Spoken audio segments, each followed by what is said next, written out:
Assalamualaikum warahmatullahi wabarakatuh. Bertemu lagi dengan saya Eko Warsito SPD. Pada video kali ini kita akan membahas materi bentuk dan prinsip kedaulatan negara Republik Indonesia. Nah, anak-anak bisa membuka di buku siswa halaman 62. Di sini materi akan kita bagi menjadi 3 pembahasan, yaitu ke-1 bentuk kedaulatan negara Republik Indonesia, yang kedua prinsip kedaulatan negara Republik Indonesia, dan yang ketiga itu ada demokrasi Pancasila, demokrasi liberal, dan demokrasi sosialis di sini ya. Oke. Nah, bentuk kedaulatan negara Republik Indonesia. Negara Republik Indonesia adalah negara yang berkedaulatan rakyat. Landasan hukum negara Indonesia menganut kedaulatan rakyat ditegaskan dalam Undang-Undang Negara Republik Indonesia tahun 1945. Di sini ada pembukaan Undang-Undang Negara Republik Indonesia tahun 1945 alinea keempat, yaitu maka disusunlah kemerdekaan kebangsaan Indonesia itu dalam suatu undang-undang negara Republik Indonesia yang terbentuk dalam suatu susunan negara Republik Indonesia yang berkedaulatan rakyat. Ini landasan hukumnya pasal 1 ayat 2 Undang-Undang Negara Republik Indonesia tahun 1945 menegaskan kedaulatan berada di tangan rakyat dan dilaksanakan menurut Undang-Undang Dasar. Ini landasan hukumnya ya, bahwa Indonesia menganut kedaulatan rakyat. Kemudian dengan demikian pelaksanaan kedaulatan rakyat ditentukan oleh Undang-Undang Negara Republik Indonesia tahun 1945, yang artinya negara Republik Indonesia tahun 1945 menentukan bagian mana dari kedaulatan rakyat yang pelaksanaannya diserahkan kepada badan atau lembaga yang keberadaan, wewenang, tugas, dan fungsinya ditentukan oleh undang-undang. Kemudian ada lagi di pasal 1 ayat 2 Undang-Undang Negara Indonesia telah mengubah sistem ketatanegaraan Indonesia dari Majelis Permusyawaratan Rakyat MPR sebagai pemegang kedaulatan rakyat kepada sistem kedaulatan rakyat yang diatur melalui Undang-Undang Negara Republik Indonesia tahun 1945. Undang-undang tersebut jadikan dasar dan rujukan utama dalam menjalankan kedaulatan rakyat, yang mengatur dan membagi pelaksanaan kedaulatan rakyat kepada rakyat itu sendiri maupun kepada badan-badan atau lembaga negara. Nah, di sini ada, selain menganut teori kedaulatan rakyat, Indonesia juga dipertegas dengan kedaulatan hukum, yaitu tertuang dalam pasal 1 ayat 3 yang berbunyi negara Indonesia adalah negara hukum. Kemudian di pasal 27 ayat 1 berbunyi segala warga negara bersama kedudukannya di dalam hukum dan pemerintahan wajib menjunjung hukum dan pemerintahan itu dengan tidak ada kecualinya. Nah, kedua pasal ini menegaskan bahwa teori kedaulatan rakyat oleh lembaga negara sesuai dengan undang-undang. Kemudian, nah ini prinsip kedaulatan negara Republik Indonesia. Di sini ada 6 prinsip. Yang pertama, negara Indonesia adalah negara kesatuan yang berbentuk republik. Yang kedua, yang kedua, kedaulatan berada di tangan rakyat dan dilakukan menurut Undang-Undang Dasar. Kemudian yang ketiga, negara Indonesia adalah negara hukum. Yang keempat, presiden tidak dapat membekukan dan atau membubarkan Dewan Perwakilan Rakyat. Yang kelima, menteri-menteri diangkat dan diberhentikan oleh presiden. Yang keenam, MPR hanya dapat memberhentikan presiden dan atau wakil presiden dalam masa jabatannya menurut Undang-Undang Dasar. Kemudian, demokrasi Pancasila, liberal, dan sosialis. Kata demokrasi berasal dari kata demos dan kratos. Demos berarti rakyat dan kratos berarti pemerintahan. Secara harafiah, pengertian demokrasi yaitu pemerintahan di tangan rakyat. Di sini ada Abraham Lincoln mengartikan bahwa demokrasi sebagai pemerintahan dari rakyat oleh rakyat dan untuk rakyat. Jadi dalam pengertian demokrasi, rakyat memiliki kekuasaan untuk mengatur pemerintahan atau kekuasaan ada di tangan rakyat. Hal ini sejalan dengan makna kedaulatan rakyat. Ini contoh negara demokrasi. Di sini ada Indonesia, demokrasi Pancasila. Kemudian di kolom demokrasi liberal ini ada Amerika Serikat, ada Britania Raya, ada Kanada. Kemudian di demokrasi sosialis ada Inggris, Norwegia, Denmark, Swedia, Belanda, Belgia, dan Australia. Kita lanjut. Nah, dalam perkembangan demokrasi mengalami pasang surut. Hal ini ditandai oleh adanya beberapa istilah demokrasi yang menunjukkan bentuk pelaksanaan sistem pemerintahan. Demokrasi suatu negara menurut Budiarjo mengemukakan sejumlah syarat untuk terselenggaranya pemerintahan yang demokrasi atau demokratis. Di bawah ini beberapa syaratnya itu: 1. Perlindungan konstitusional. Yang kedua, badan kehakiman yang bebas dan tidak memihak. Yang ketiga, pemilihan umum yang bebas. Yang keempat, kebebasan untuk menyatakan atau mengemukakan pendapat. Yang kelima yaitu kebebasan untuk berorganisasi atau berserikat atau beroposisi.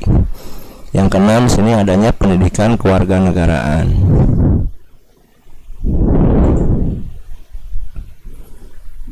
Nah, demokrasi Pancasila merupakan demokrasi sesuai dengan bangsa Indonesia karena bersumber pada nilai sosial budaya bangsa yang sudah melekat dalam kehidupan masyarakat dari sejak dulu di Indonesia. Asas atau prinsip utama demokrasi Pancasila yaitu pengambilan keputusan secara musyawarah mufakat. Pengertian musyawarah mufakat berarti pembahasan untuk menyatukan pendapat dalam menyelesaikan masalah secara bersama-sama. Mufakat adalah sesuatu yang telah disetujui sebagai keputusan berdasarkan kebulatan atau kesamaan pendapat. Jadi musyawarah mufakat itu yaitu mengambil suatu keputusan berdasarkan pendapat orang banyak dalam artian rakyat di sini sehingga tercapai sebuah kebulatan pendapat. Nah, di sini ada musyawarah mufakat harus berpangkal atau bertolak pada hal-hal seperti berikut. Yang satu, musyawarah mufakat bersumber dari inti kerakyatan yang dipimpin oleh hikmat kebijaksanaan dalam permusyawaratan perwakilan. Kemudian pengambilan keputusan harus berdasarkan kehendak orang banyak atau rakyat. Kemudian cara mengemukakan pendapat harus berdasarkan akal sehat, hati nurani, serta pertimbangan persatuan dan kesatuan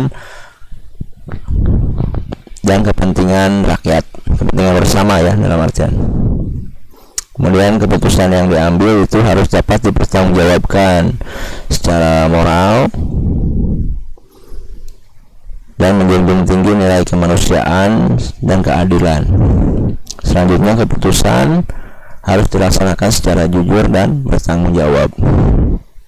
Selanjutnya, nah ini ada perbandingan demokrasi Pancasila, liberal, dan sosialis. Yang kolom pertama itu di demokrasi Pancasila itu mengutamakan kepentingan bangsa dan negara di atas kepentingan pribadi atau golongan. Sedangkan di demokrasi liberal itu mengutamakan kepentingan pribadi. Di demokrasi sosialis mengutamakan kepentingan bersama dengan mengabaikan kepentingan pribadi. Perbedaannya sangat jelas ya. Di sini mengutamakan kepentingan bangsa dan negara, tetapi masih mengakui hak milik perorangan di sini kan. Yang di liberal itu mengutamakan kepentingan pribadi, bertolak belakang dengan demokrasi Pancasila. Sedangkan demokrasi sosialis mengutamakan kepentingan bersama tetapi mengabaikan kepentingan pribadi. Dalam pengambilan keputusan di demokrasi Pancasila itu keputusan diambil secara musyawarah mufakat, sedangkan di demokrasi liberal itu ada keputusan diambil dengan suara terbanyak. Di sini dalam artian 50 ditambah 1 ya. Di demokrasi sosialis keputusan diambil berdasarkan kehendak mayoritas. Sangat jelas perbandingan atau perbedaannya. Yang kemudian yang ketiga, dalam agama di sini demokrasi Pancasila, agama merupakan bagian yang tidak terpisahkan dari kehidupan bernegara. Sedangkan di demokrasi liberal itu memisahkan antara urusan agama dengan kehidupan bernegara. Demokrasi sosialis tidak mengenal agama karena tidak mengakui adanya Tuhan yang Maha Esa. Sangat jelas sekali ini perbedaannya. Nah, di demokrasi Pancasila yang keempat, tidak dikenalnya diktator mayoritas dan tirani minoritas. Di liberal keputusan ditentukan oleh kesepakatan individu sebagai warga negara. Di sosialis, suara mayoritas kelompok besar masyarakat yang menentukan segalanya. Sangat jauh berbeda perbandingannya ya.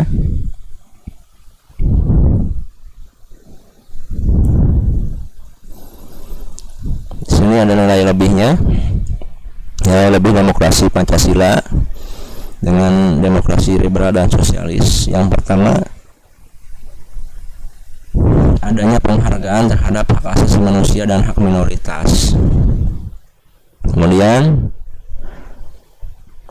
demokrasi Pancasila tidak mengenal dominasi mayoritas ataupun minoritas. Nah, jadi tidak ada mayoritas atau minoritas di sini. Semuanya sama ya di demokrasi Pancasila ini. Kemudian keputusan dalam demokrasi Pancasila itu mementingkan kepentingan seluruh rakyat.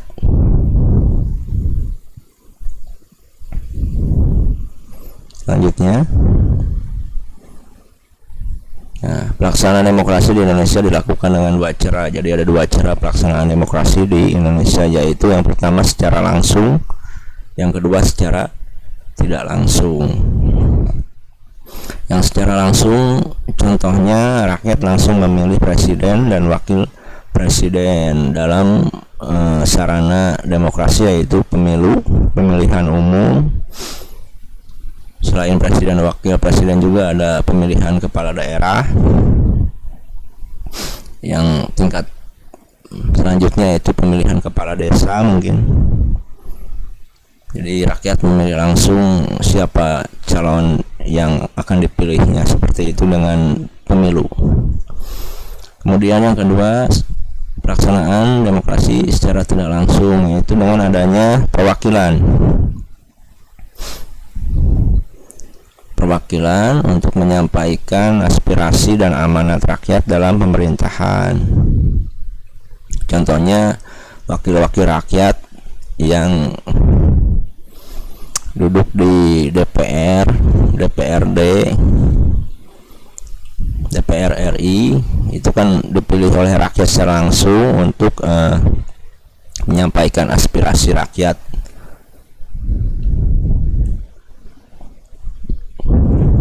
Kemudian asas pemilu. Nah, asas pemilu itu beberapa asas. Yang pertama itu langsung, yang kedua umum, yang ketiga bebas, yang keempat rahasia, yang kelima jujur, dan yang keenam adil ya. Di sini sering disingkat juga dengan jurdil.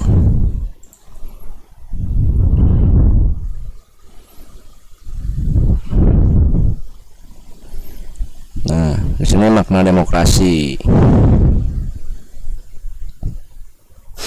Prinsip demokrasi ditetapkan dalam berbagai kehidupan seperti persamaan derajat, kebebasan mengeluarkan pendapat, supremasi hukum.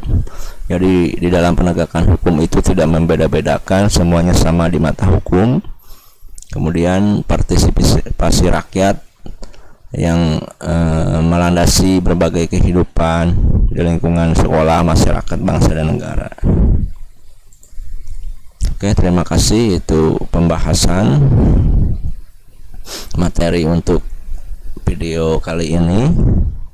Tetaplah jadi warga negara yang baik dan cerdas. Wassalamualaikum warahmatullahi wabarakatuh.